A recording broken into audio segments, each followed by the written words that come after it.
Good morning, everybody. It's Kente, aka Mr. Klean Kut himself. As I was leaving the house this morning, I went to the bedroom to kiss my kids bye, and I was just thinking about how good God is and how far He had brought us. Because like my daughter, she was born 1 pound and 1 ounce, 26 weeks old. They said she'd be dead by the time she was 3 months old, and if she did live, she'd be retarded. She wouldn't live to see 18, and they just prophesied all the negativity into her life. And I was just thinking, my baby finna be 9 years old in January, and she can spell better than the Keelan and the B. I mean, won't he do it?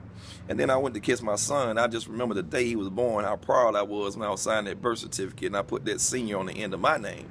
So anyway, I remember my daughter and I went up to the hospital to sign the birth certificate, and we were getting in the elevator. As we were getting in the elevator, there was this little young couple. They was off in the corner just huddled up, crying and praying, just distraught. And I said, I don't mean to get in y'all's business, but what seems to be the problem?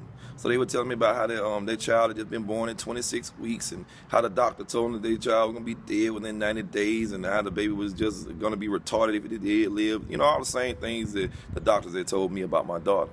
So I said, well, I mean, you don't have to worry about that. I said, you know what I mean, if you can pray about it, whatever, you know, things can change, you know, just believe in God.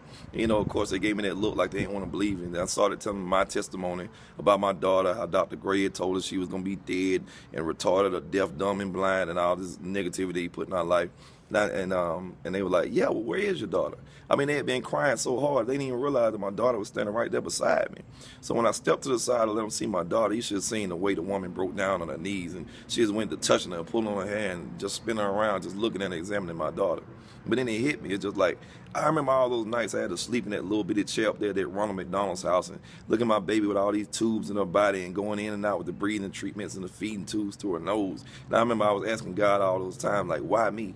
But then it hit me at that very moment that it didn't happen to me.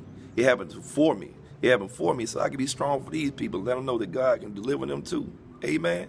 Amen. The moral of this story is simple. When you're going through things, it's to strengthen you so that God can get the glory. So you can stand up and tell somebody else, the same God that did it for me will do the same thing for you. We're going to be up here till 6 o'clock today.